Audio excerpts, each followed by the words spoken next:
14 से इंदौर में थी, वो हिम्मत वाली बात है, उसमें इतनी हिम्मत कहाँ से आई? माल साफ करके गई, सोना चांदी यहाँ कुछ नहीं छोड़ा। और बच्चे को क्या बोले, अंगूठी चेन से पहन के आना। बस स्टैंड पे आई तो उसको छोड़ने के लिए 2 लोग थे, 2 लड़के थे। उसका मना कर दिया था, बेटा समाज का नहीं है वो, तो शादी नहीं करेंगे अपन, नहीं तेरे मानेंगे नहीं। तो उसके बाद मम्मी देखो शादी मेरी नहीं कराओगे तुम कभी, तो फिर देखना जब जिससे शादी मेरी कराओगे फिर इसका अंजाम क्या होगा।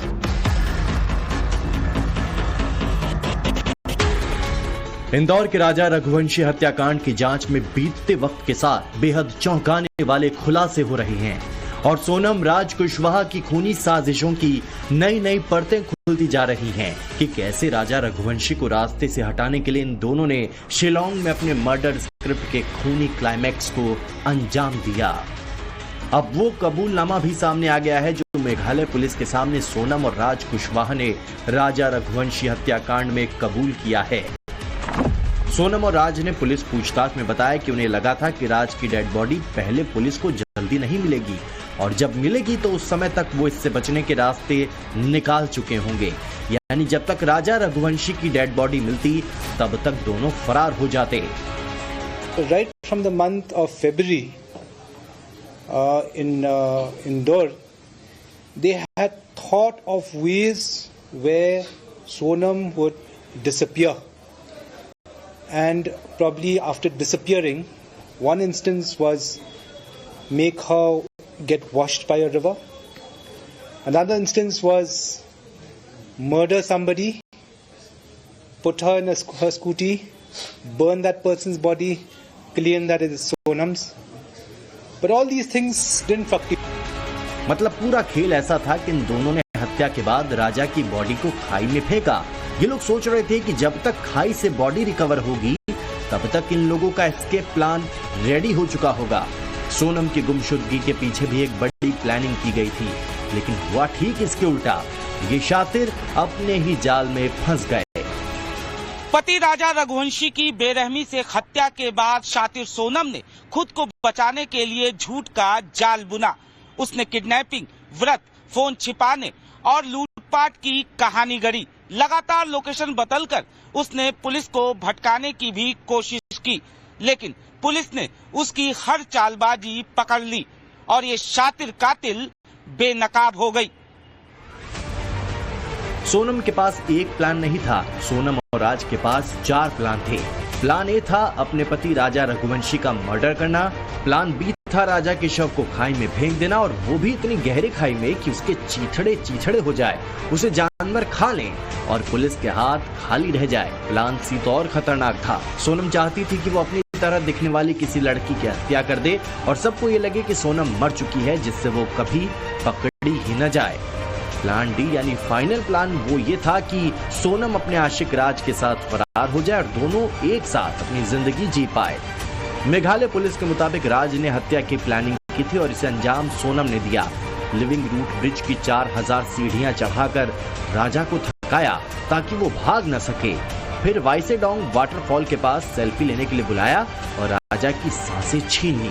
सोनम के इशारे पर विशाल चौहान ने राजा के सिर के पिछले हिस्से में दाव से वार कर दिया। इसके बाद एक और वार किया। जब ये कंफर्म हो गया कि राजा मर चुका है, तीनों ने 4 फीट ऊंची लोहे की जालियों से उठाकर उसे नीचे खाई में फेंक दिया। 18 मिनट में राजा की हत्या के बाद उसकी लाश खाई में फेंकी जा चुकी थी। They first, like I said, they wanted to get rid of him, eliminate him somewhere in Guwahati. It did not materialize.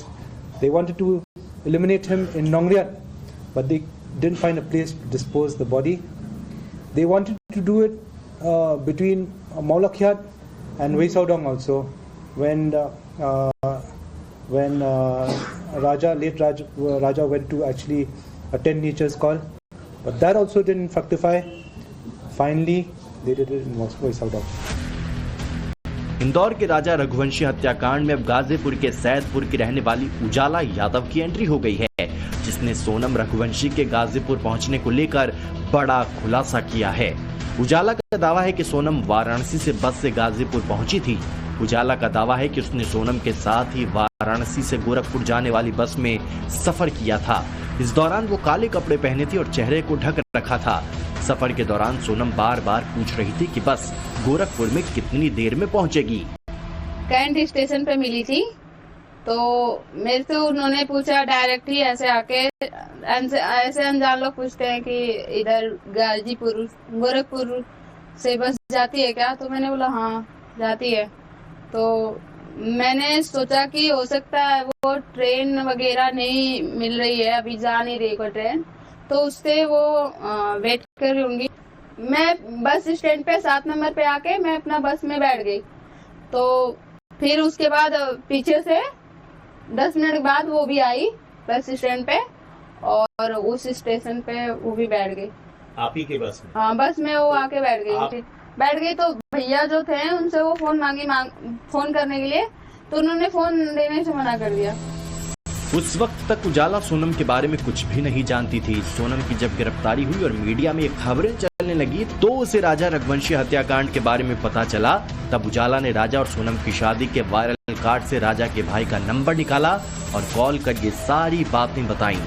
लेकिन खुलासा इतना भारी नहीं है। उजाला का दावा है कि बस में जब वो मोबाइल पर राजा रघुवंशी की रील देख रही थी तो ये देखकर सोनम भड़क गई और कहने लगी कि ये सब फर्जी और फालतू हैं, इन्हें मत देखो।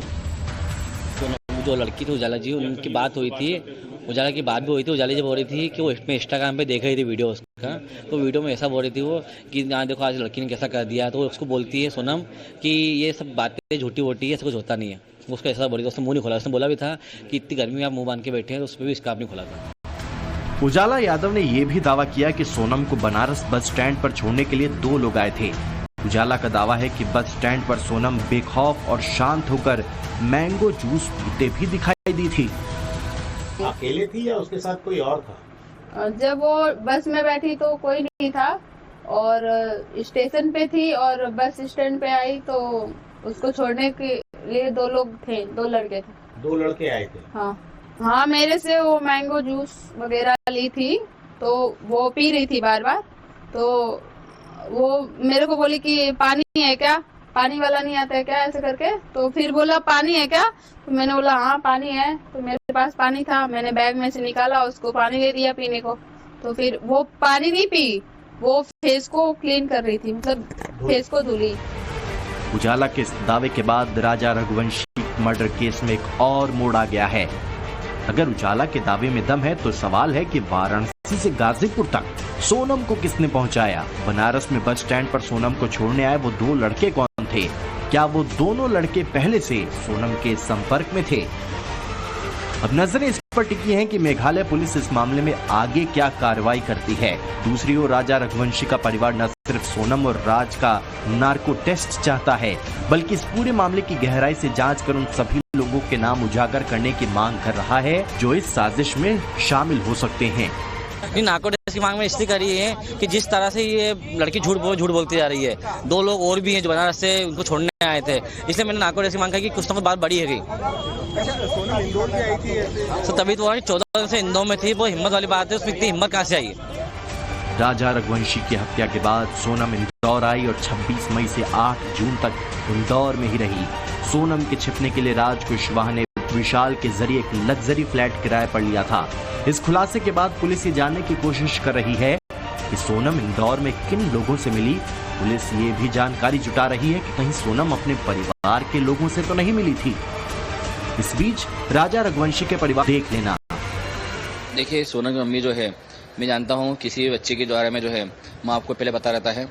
तो इसकी मम्मी जो है, इसकी मम्मी से सोनम ने पहले कहा भी था मम्मी मैं किसी से प्यार करती हूँ, मैं शादी उसी से करूंगी। मैं उसकी मम्मी ने उसका मना कर दिया था, बेटा समाज का नहीं है वो, तो शादी नहीं करेंगे अपन, नहीं तेरे मानेंगे नहीं। तो उसके बाद मम्मी देखो शादी मेरी नहीं कराओगे तुम कभी, तो फिर देखना जब जिससे शादी मेरी कराओगे फिर इसका अंजाम क्या होगा। हालांकि सोनम का परिवार उसके और राज कुशवाहा के अफेयर की बात को हमेशा से खारिज करता आ रहा है। सोनम के भाई गोविंद ने तो यहाँ तक कहा कि अगर उसे सोनम और राज कुशवाहा के अफेयर के बारे में बात पता होती तो दोनों की शादी करवा देता, राजा की हत्या की नौबत ही नहीं आती। ये पता लगा है कि जैसा कि बताया जा रहा है कि आपको पहले से ही मालूम था राज और सोनम के अफेयर का। देखिए मुझे अगर मालूम होता तो या तो उनकी शादी हो जाती राज और सोनम की, या फिर राज और सोनम को भगा दिया जाता, मगर हम ये नई शादी नहीं करते, ऐसा करते ही नहीं। अगर एक पर्सन भी पता होता तो वो इतनी आजाद थी